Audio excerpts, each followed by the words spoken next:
chapter, Reality and the Cosmic Illusion. A rather long chapter. Sri Aurobindo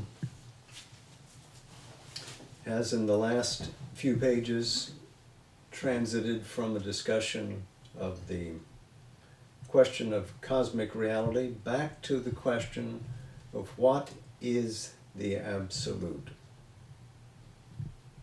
beyond form, beyond formlessness, the finite, yet the finite. So we resume with this question as we pursue to the end of the chapter. The absolute is in itself, indefinable by reason, ineffable to the speech. It has to be approached through experience. So while Sri Aurobindo has been promulgating his philosophy of the life divine, he has given some place to the power of reason to fashion in language apprehendable to the mind what is a picture of reality and the universe that manifests and the individual's place within it. And yet ultimately, when we speak about the highest realities, when we speak about the absolute beyond all manifestation, reason falls back unattaining in the language of the Taittiriya Upanishad. It is impossible to speak it. The word may convey something. It may in fact act as a magnet to draw us to that. The word is evocative, but it is not exhaustive. It does not tell the whole of what that mystery is, so it is ineffable. So ultimately, if we can get access to this absolute, it is through experience that we achieve it.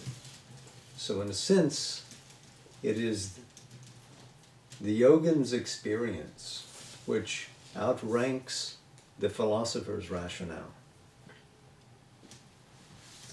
It is a practical psychology, an inward route by which our psyche penetrates, becomes one with that absolute. That gives us the only truly satisfying answer. He continues, it, the absolute, can be approached through an absolute negation of existence, as if it were itself a supreme non-existence, a mysterious infinite nihil.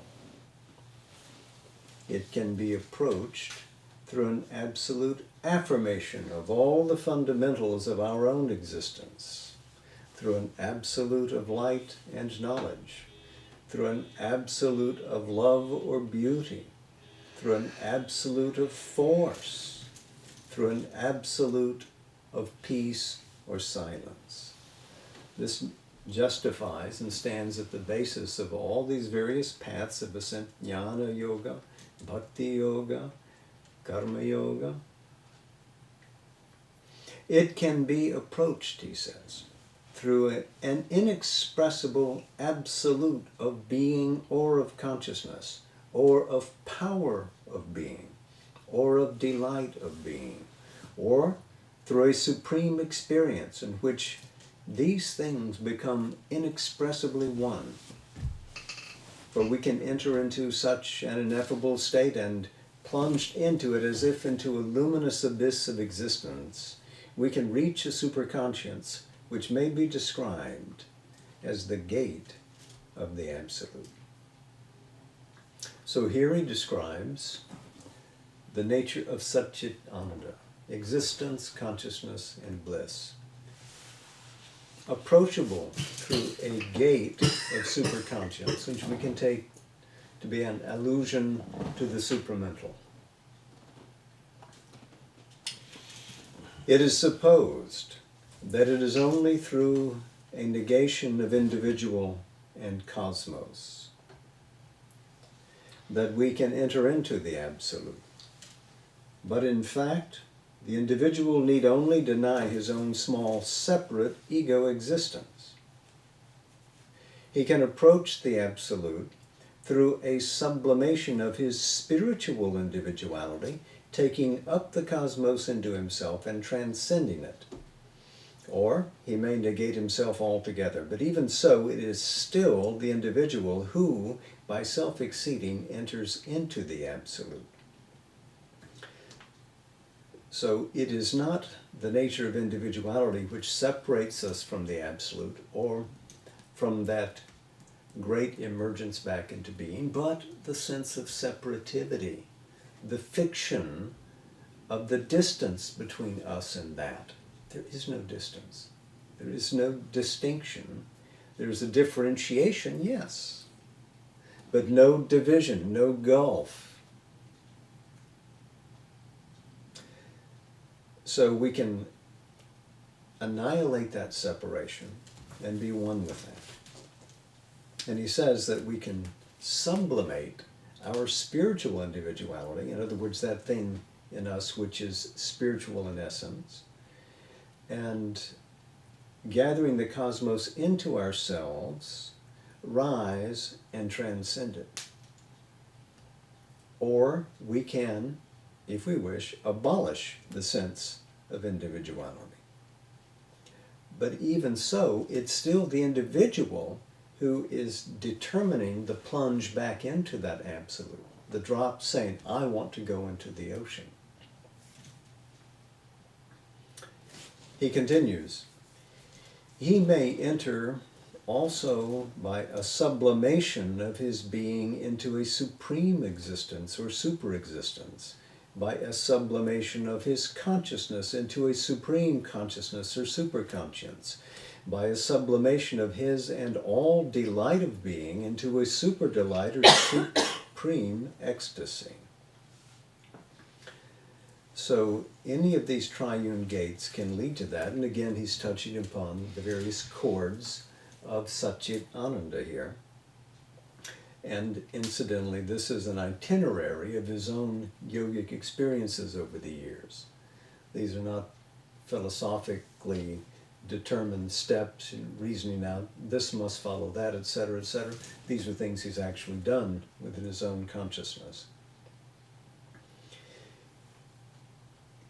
He can make the approach through an ascension in which he enters into cosmic consciousness, assumes it into himself, and raises himself and it into a state of being in which oneness and multiplicity are in perfect harmony and unison in a supreme status of manifestation where all are in each, and each in all, and all in the one without any determining individuation. For the dynamic identity and mutuality have become complete. On the path of affirmation, it is this status of the manifestation that is nearest to the Absolute. And this is often figured in the peacock's fan. Peacock being the bird of spiritual victory, and the all in each, and the all in the all, and the each in all. All is a manifestation of the one. This paradox of an absolute, which can be realized through an absolute negation and through an absolute affirmation, in many ways can only be accounted for to the reason if it is a supreme existence, which is so far above our notion and experience of existence that it can correspond to our negation of it, to our notion and experience of non-existence. But also, since all that exists is that, whatever its degree of manifestation, it is itself the supreme of all things, and can be approached through supreme affirmations as through supreme negations. The Absolute is the ineffable X overtopping and underlying and immanent and essential in all that we can call existence or non-existence. Either verbal attempt to assimilate the absolute leads you back to that, but does not exhaust that. So now we get back to the ground of his argument. It is our first premise that the absolute is the supreme reality. But the issue is whether all else that we experience is real or unreal. A distinction is sometimes made between being and existence. And we might pause there. And I think we understand that being is a reference to what is essential, the beingness of things, what underlies all things. And existence, from the word exist, means to stand out from.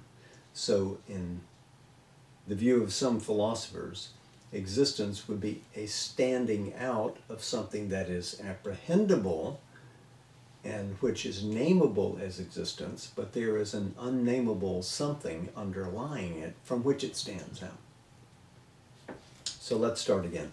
A distinction is sometimes made between being and existence, and it is supposed that being is real, but existence, or what manifests as such, is unreal.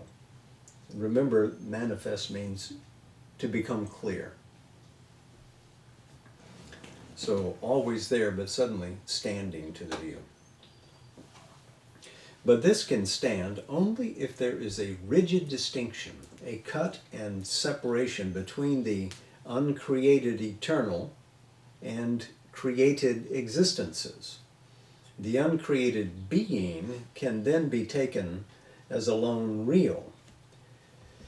This conclusion does not follow if what exists is form of being and substance of being. It would be unreal only if it were a form of non-being, a sat, created out of the void, shunya. And there are schools of Advaita and schools of Buddhism that would have it be so. Sri Aurobindo continues, the states of existence through which we approach and enter into the absolute must have their truth, for the untrue and unreal cannot lead into the real. But also what issues from the absolute, what the eternal supports and informs and manifests in itself, must have a reality.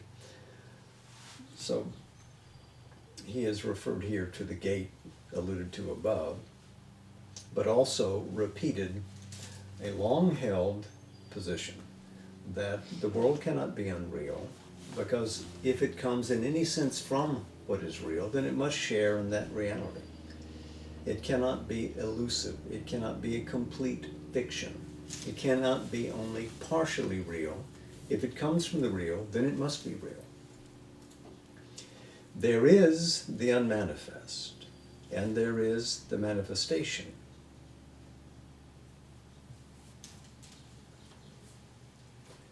But a manifestation of the real must itself be real.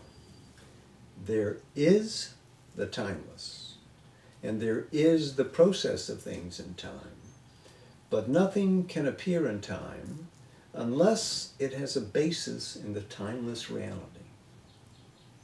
If my self and spirit are real, my thoughts, feelings, powers of all kinds, which are its expressions, cannot be unreal.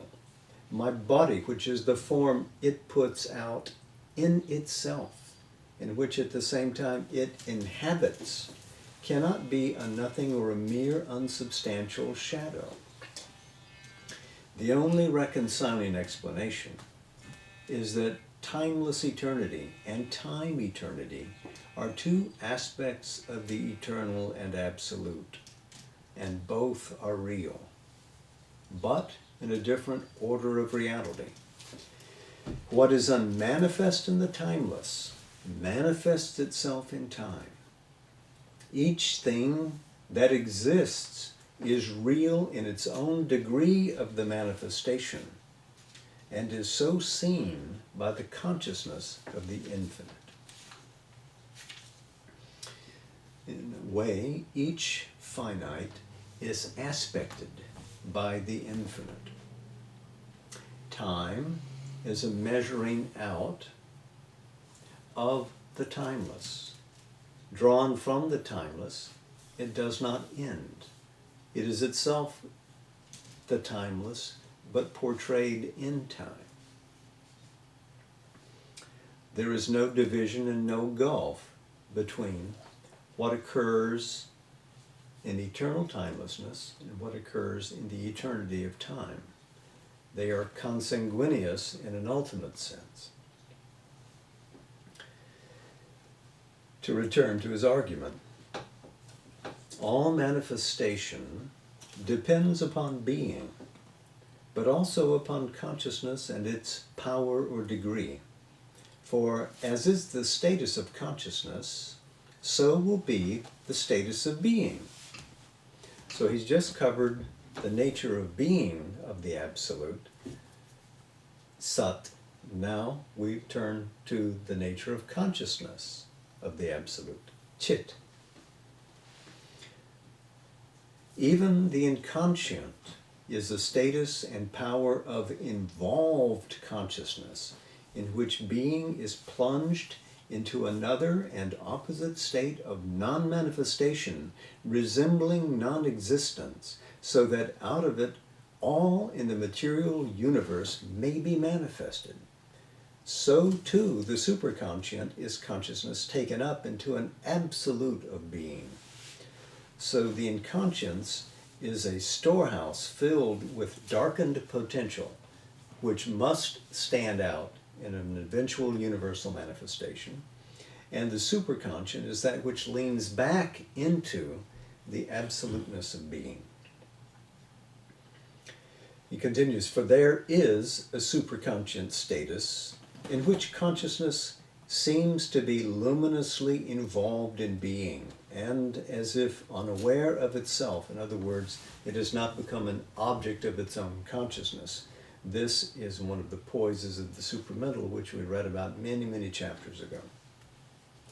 All consciousness of being, all knowledge, self-vision, force of being, seem to emerge from that involved state or to appear in it. This emergence, in our view of it, may appear to be an emergence into a lesser reality, but in fact, both the superconscience and the consciousness are and regard the same real. So again, no gulf, no diminution of the real into some poise of supposed unreality, but always the positing of a reality into terms of consciousness.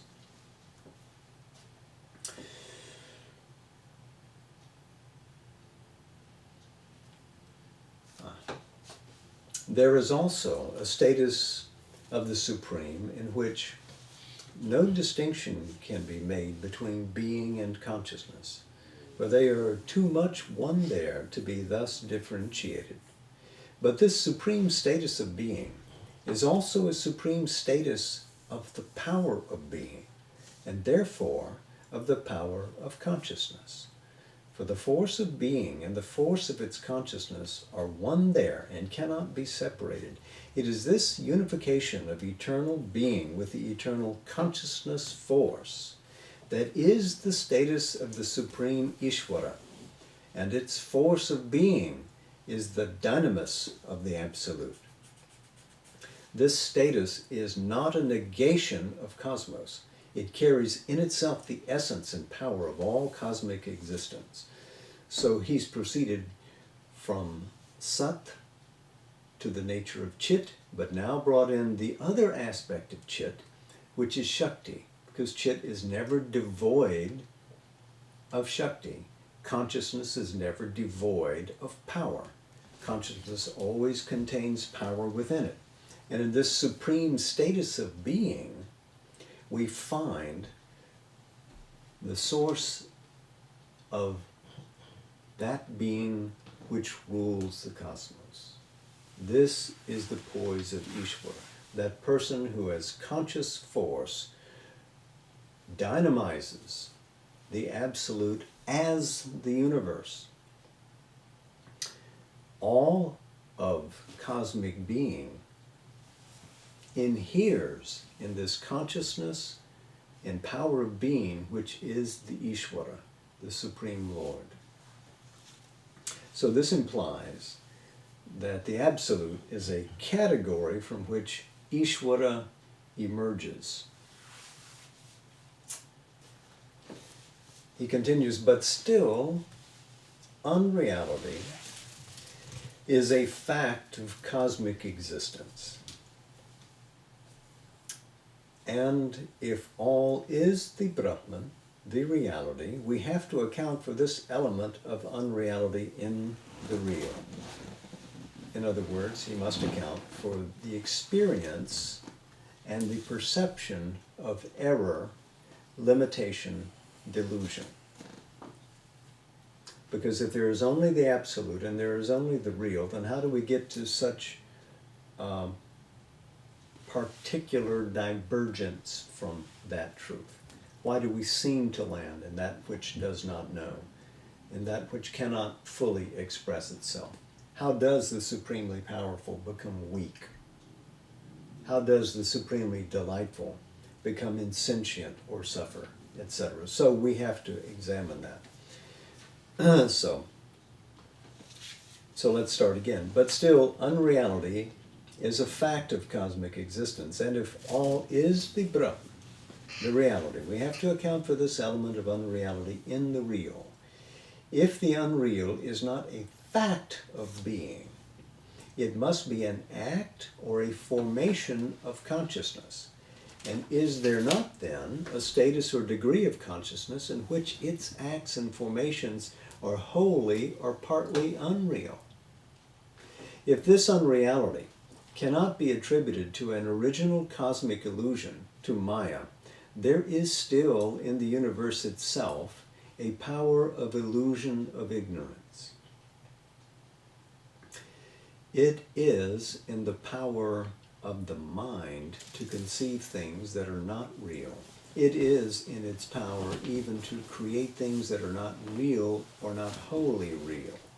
Its very view of itself and universe is a construction that is not wholly real or wholly unreal.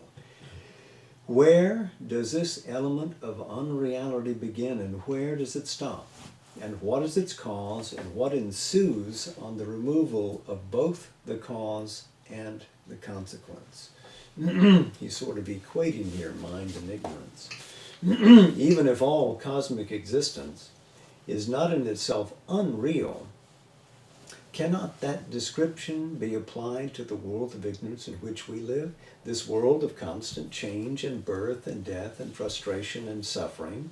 And does not the removal of the ignorance abolish for us the reality of the world which it creates? Or is not a departure out of it the natural and only issue? Seems compelling. This would be valid if our ignorance were a pure ignorance, without any element of truth or knowledge in it. But, in fact, our consciousness is a mixture of the true and the false. Its acts and creations are not a pure invention of baseless structure. The structure it builds, its form of things or form of the universe, is not a mixture of reality and the unreal so much as a half comprehension, a half expression of the real. And since all consciousness is force and therefore potentially creative, our ignorance has the result of wrong creation, wrong manifestation, wrong action, or misconceived and misdirected energy of the being. Our world existence is manifestation, but our ignorance is the agent of a partial, limited, and ignorant manifestation, in part an expression, but in part also a disguise of the original being, consciousness, and delight of existence. So, always here is the original Satchit Anand, but it is disguised in the consciousness that we have, a mental aperture through which that reality is transferred into manifestation, is not the full ignorance, but it is also not a full ignorance. Not the full knowledge, I mean to say, but not also a full ignorance. If this state of things is permanent and unalterable, if our world must always move in this circle, if some ignorance is the cause of all things and all action here, and not a condition and circumstance, then indeed the cessation of individual ignorance could only come by an escape of the individual from world being, and a cessation of the cosmic ignorance would be the destruction of world being. But if this world has at its root an evolutionary principle, if our ignorance is a half-knowledge evolving towards knowledge, another account and another issue and spiritual result of our existence in material nature, a greater manifestation here becomes possible. A farther distinction has to be made in our conceptions of unreality, so as to avoid a possible confusion in our dealings with this problem of the ignorance. Our mind, or a part of it, has a pragmatic standard of reality. It insists on a standard of fact, of actuality. All that is fact of existence is to it real, but for it, this factuality or reality of the actual is limited to the phenomena of this terrestrial existence in the material universe. But terrestrial or material existence is only a part manifestation.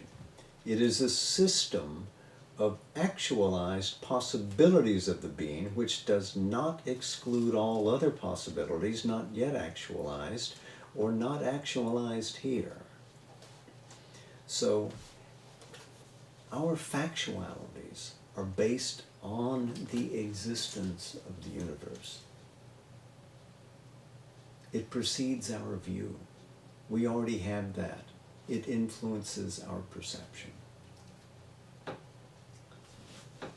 In a manifestation in time, new realities can emerge.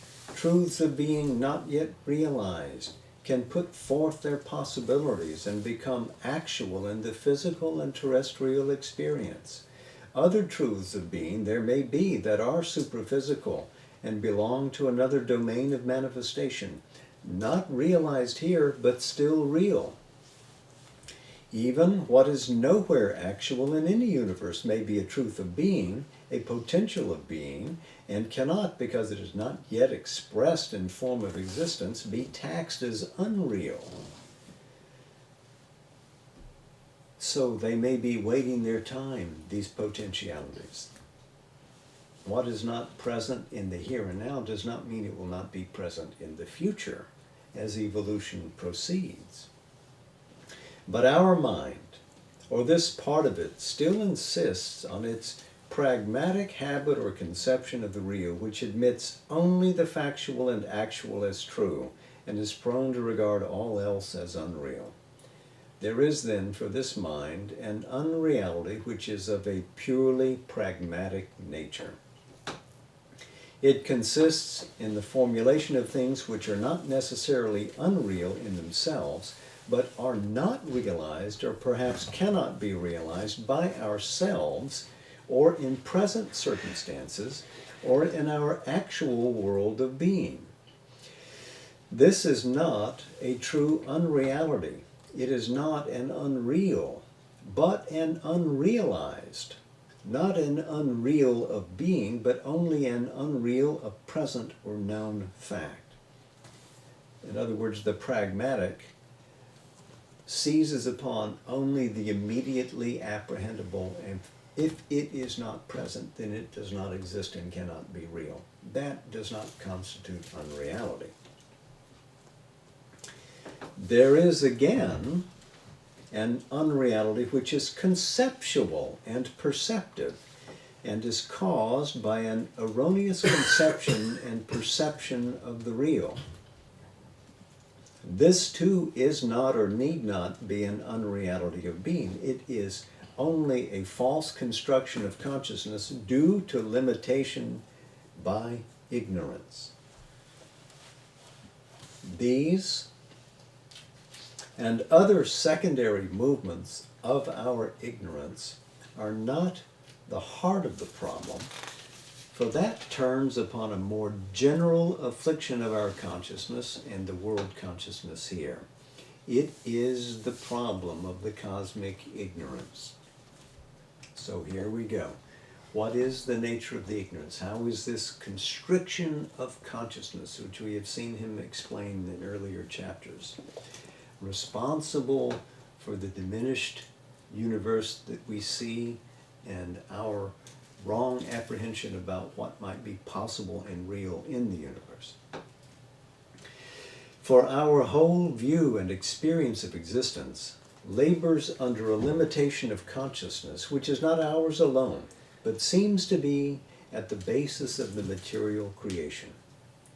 Instead of the original and ultimate consciousness, which sees reality as a whole, we see active here a limited consciousness and either a partial and unfinished creation or a cosmic kinesis that moves in a perpetual circle of meaningless change. Our consciousness sees a part and parts only of the manifestation, if manifestation it be, and treats it or them as if they were separate entities. All our illusions and errors arise from a limited separative awareness which creates unrealities or misconceives the real. Careful phrasing there. But the problem becomes still more enigmatic when we perceive that our material world seems to arise directly, not out of any original being and consciousness, but out of a state of inconscience and apparent non-existence. Our ignorance itself is something that has appeared as if with difficulty and struggle out of the inconscience. So in other words, we see not the origin, but the result of a restriction of conscious being. And we seem to rise from darkness, not light, seeing things from that restriction of conscious being. So what is that ignorance? This then is the mystery. How did an illimitable consciousness and force of integral being enter into this limitation and separativeness? How could this be possible?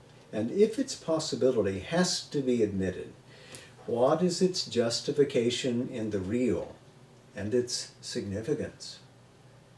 It is the mystery not of an original illusion, but of the origin of the ignorance and inconscience, and of the relations of knowledge and ignorance to the original consciousness, or superconscience. So we are poised now to enter the next chapter, which really focuses upon this and will for more than just the next chapter, the knowledge and the ignorance. He has along the way dismissed the idea that the real can be an illusion. The real cannot subjectively manifest an illusory unreal, and the real cannot manifest a separate unreality. All is part of the one. There is an omnipresent reality. So this ignorance, which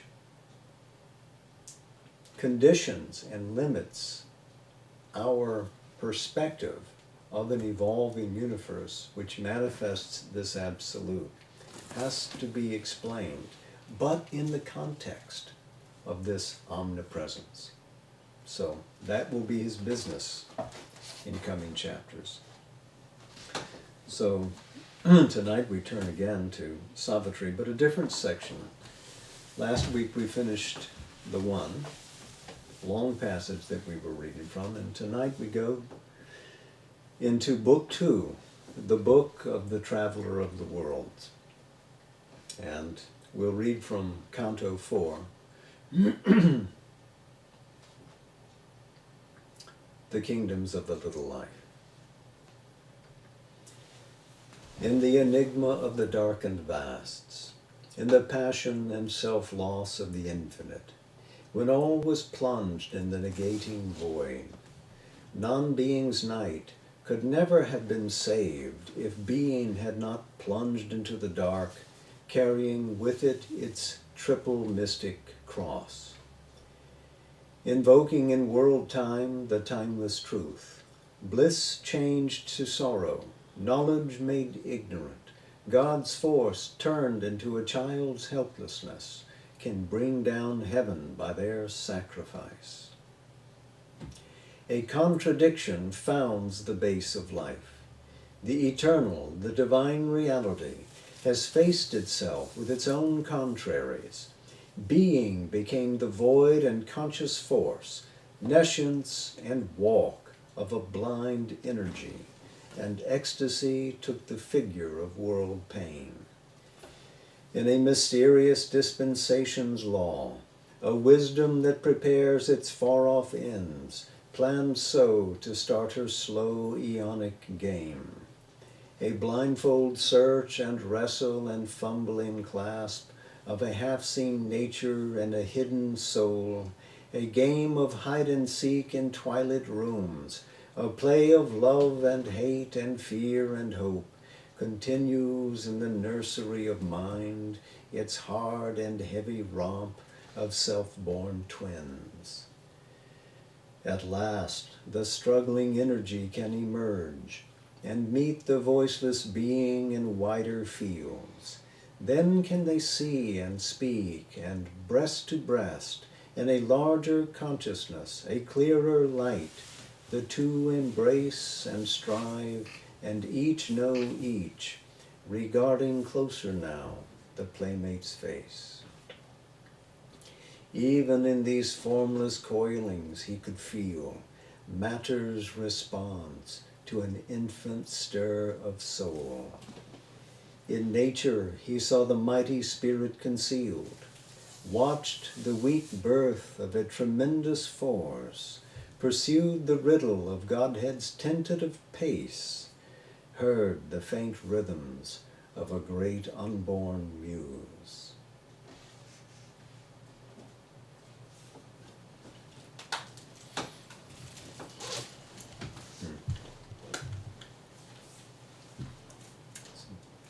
Namaste. Jai Ma.